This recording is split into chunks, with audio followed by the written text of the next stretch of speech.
Hello students, आप देख रहे हैं हमारे यूट्यूब चैनल जहां पर स्कूल लर्निंग बच्चों के लिए वीडियोस अपलोड की जाती हैं, या अगर आप किसी भी कंपटीशन की तैयारी कर रहे हैं तो उसके लिए एनसीईआरटी पढ़ रहे हैं तो उसके बेसिक टॉपिक्स की भी वीडियोस अपलोड की जाती हैं। चलिए आइए शुरू करते हैं। आज के लिए हम जानेंगे कुछ इंटरेस्टिंग फैक्ट्स और पैटर्न्स स्क्वायर से रिलेटेड। सबसे पहला फर्स्ट है हमारा adding odd numbers. Adding odd numbers नाम से ही क्लियर है, यानी हमें ऑड नंबर्स को ऐड करना है। लेकिन ऐड किस तरीके से करना है अब हम वो जानेंगे। मान लीजिए हमारे पास नंबर है 1। कितने नंबर है? एक ही नंबर है, तो ये हमारा हो गया 1 का स्क्वायर। 1 का स्क्वायर भी 1 होता है। नेक्स्ट 1 प्लस 3, ऑड नंबर्स को ऐड कर रहे हैं। 1 प्लस 3 कितना हो गया? 4, जो कि है हमारा 2 का स्क्वायर। 1 प्लस 3 प्लस 5 ऐड करेंगे तो ये आ जाएगा 9, जो कि है 3 का स्क्वायर। इसी तरीके से अगर हम देखें आगे भी 1 प्लस 3 प्लस 5 प्लस 7, इन सभी को ऐड करेंगे तो ये कितना आ जाएगा? 16, जो कि है हमारा 4 का स्क्वायर। 5 तक देख लेते हैं अभी। 1 प्लस 3 प्लस 5 प्लस 7 प्लस 9 आ जाएगा हमारा 25। 25 किसका स्क्वायर होता है? 5 का स्क्वायर। अब सबसे पहले यहाँ देखेंगे इसमें कितने ऑड नंबर्स हैं? 1, तो ये किसका स्क्वायर हो गया? 1 का स्क्वायर। सेकेंड इसमें देखिए 1 2, कितने ऑड नंबर्स हैं? 2, तो ये किसका स्क्वायर हो गया? 2 का स्क्वायर। नेक्स्ट में 1 3 5, कितने ऑड नंबर्स हैं? 3, ये किसका स्क्वायर हो गया? 3 का स्क्वायर हो गया। नेक्स्ट में 1 2 3 4, 4 ऑड नंबर्स हैं, तो ये 4 का स्क्वायर हो गया। 1 2 3 4 5, कितने ऑड नंबर्स हैं? 5, तो ये हो गया 5 का स्क्वायर। इसी तरीके से नेक्स्ट इसमें काउंट करके बताएंगे कि ये नंबर किसका स्क्वायर होगा। 1 2 3 4 5 6 7, 7 ऑड नंबर्स हैं, यानी कि ये 7 का स्क्वायर होगा, और इनका अगर हम सम करेंगे तो ये आ जाएगा 49। नेक्स्ट इसमें देखेंगे 1 2 3 4 5 6 7 8, कितने ऑड नंबर्स हो गए? 8 ऑड नंबर्स हैं, यानी ये हो गया 8 का स्क्वायर। यानी कि आप इनको ऐड भी करके देख लीजिए, कैलकुलेट करेंगे तब तो ये हमारा 64 के बराबर ही आ जाएगा। ठीक है, यानी कि हम बोल सकते हैं कि sum of first and odd natural numbers is always n square. दूसरा, if a natural number cannot be expressed as a sum of successive odd numbers starting with 1, then it is not a perfect square। कि कोई भी number है हमारे पास, अगर वो 1 से start नहीं हो रहा है और सक्सेसिव ऑड नेचुरल नंबर्स की सीरीज में नहीं है, तो वो किसी का भी परफेक्ट स्क्वायर नहीं हो सकता। आगे देखेंगे fact number 2। A sum of consecutive natural numbers. 3 का स्क्वायर होता है 9। 9 को हम एक और तरीके से लिख सकते हैं, दो ऐसे नंबर जो लगातार आते हों, 4 प्लस 5। 5 का स्क्वायर होता है 25, जिसको हम एक और तरीके से लिख सकते हैं जो ऐसे कंसेक्यूटिव नंबर्स हों जो है 12 प्लस 13। 7 स्क्वायर होता है हमारे पास 49, जिसको हम एक और तरीके से लिख सकते हैं, यानी दो कंसेक्यूटिव नंबर्स के एडिशन में अगर हम लिखना चाहें तो कैसे लिख सकते हैं इसको हम? 24 प्लस 25। ये तो थे हमारे छोटे नंबर्स, लेकिन तब क्या जब हमारे पास बड़े नंबर्स हों, उनको हम कैसे निकालेंगे? तो उसको आइए हम जानते हैं। मान लीजिए हमें 15 स्क्वायर को 225 को दो कंसेक्यूटिव नंबर्स के इसमें लिखना है, तो कैसे लिख सकते हैं? अब 225 किन दो लगातार नंबर्स का सम हो सकता है, उसको निकालने के लिए हमारे पास एक फॉर्मूला है कि हमारे पास जो भी ये नंबर दिया हुआ है, मान लीजिए 15 स्क्वायर दिया हुआ है, तो हमें क्या करना है? एक तरफ करना है 15 स्क्वायर माइनस 1 अपॉन 2, और एक करना है 15 स्क्वायर +1 अपॉन 2। जो भी नंबर दिया है उसमें उसके स्क्वायर में एक बार -1 करके अपॉन 2, और सेकेंड टाइम उसके उसी नंबर के स्क्वायर में +1 करके, यानी ये हो जाएगा हमारे पास 225 -1 यानी 224 अपॉन 2। और दूसरी तरफ 225 +1 यानी 226 अपॉन 2। इस तरफ 112 और ये हो जाएगा 113,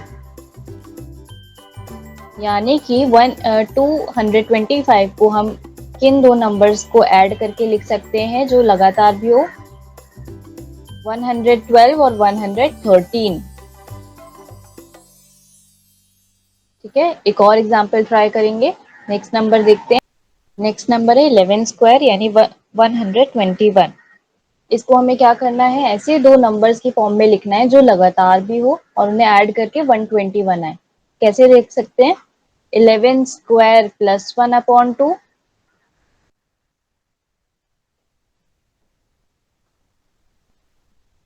और 11 स्क्वायर -1 अपॉन 2। ये आ जाएगा 121 -1 +1। ये आ जाएगा 121 +1 यानी 122 अपॉन 2। इस तरफ 121 -1 यानी कि 120 अपॉन 2। दोनों को डिवाइड करेंगे तो ये आ जाएगा 61 और ये आ जाएगा 60, यानी 121 को हम 60 + 61 की फॉर्म में भी लिख सकते हैं। एक चीज ध्यान रखना सभी कि ये जो नंबर्स है, हम ऑड नंबर्स के स्क्वायर की बात कर रहे हैं, इवन की नहीं। ये सभी नंबर्स हमारे ऑड नंबर्स के स्क्वायर हैं, चाहे 15 स्क्वायर है, चाहे 11 स्क्वायर है, चाहे 3 का स्क्वायर, 5 का स्क्वायर है, 7 का स्क्वायर। ये हमारे ऑड नंबर्स के केस में ही पॉसिबल है। इन दोनों नंबर्स का आप करके बताएंगे, दो लगातार कंसेक्यूटिव नंबर्स की फॉर्म में इनको आपको लिखना है। ठीक है, चलिए आगे बढ़ते हैं हमारे फैक्ट नंबर 3 की ओर। अब आते हैं product of to consecutive even और ऑड नेचुरल नंबर्स, यानी दो लगातार या तो इवन नंबर्स या दो लगातार ऑड नंबर्स को मल्टीप्लाई करने पर जो नंबर्स मिलते हैं उनको हम स्क्वायर नंबर से कैसे रिलेट कर सकते हैं। तो आइए देखते हैं। जैसे 11 इंटू 13, ये दो हमारे लगातार ऑड नंबर्स हैं। 11 उसके बाद सीधा ऑड नंबर आता है 13। अगर इन दोनों को हम मल्टीप्लाई करें तो ये हमारा कुछ आएगा 143, जो कि इसके इक्वल है 144 -1। और 144 क्या है, हमारा 12 का स्क्वायर है 144 -1। यानी कि हम देख सकते हैं 11 और 13 ये दो हमारे ऑड नंबर्स हैं, इन दोनों के बीच में एक नंबर रह गया है 12। 11 और 13 के बीच में एक नंबर है 12, तो ये उसी के स्क्वायर में से -1 करके हमें इसका आंसर मिल जाएगा 143। नेक्स्ट नंबर को देखते हैं, 13 इंटू 15। 13 इंटू 15 भी दो लगातार ऑड नंबर्स हैं। इनको मल्टीप्लाई करने पर हमें क्या मिलता है, 13 इंटू 15 को 195। और 195 क्या होता है, 196 -1। और 196 क्या है हमारे पास, 14 का स्क्वायर -1। और 14 को हम देख सकते हैं 13 और 15 के बीच का नंबर है 14, यानी कि दो लगातार नंबर के जो बीच का नंबर आ रहा है उसी के स्क्वायर में से -1 करेंगे तो हमारा मल्टीप्लीकेशन का आंसर आ जाएगा। ठीक है, नेक्स्ट नंबर देखते हैं। ये तो हो गए दो लगातार ऑड नंबर्स की बात। अगर हम दो लगातार इवन नंबर्स की बात करें तो एग्जाम्पल के लिए 44 इंटू 46, ये दोनों लगातार इवन नंबर्स हैं।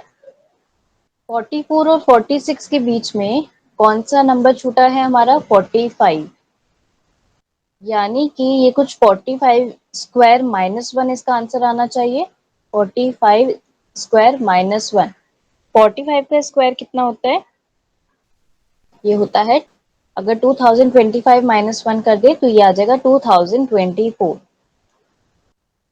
इनको मल्टीप्लाई करके भी चेक कर लेते हैं। 44 इंटू 46 कितना होता है, तो आप सभी अपना कैलकुलेटर यूज कर सकते हो। ठीक है, आइए और एग्जांपल्स को देख लेते हैं। एक बार 8 और 10 का देखते हैं। 8 इंटू 10, हमें पता है 80 होता है वैसे तो, लेकिन एक बार इसके फॉर्मूला से ट्राई करते हैं। तो ये हो जाएगा कितना, 8 और 10 के बीच में एक नंबर रह गया है 9, तो ये हो जाएगा 9 स्क्वायर माइनस 1, यानी 9 स्क्वायर कितना होता है 81 माइनस 1, ये आ जाएगा 80। और हमारा 8 इंटू 10 होता भी कितना है 80 होता है।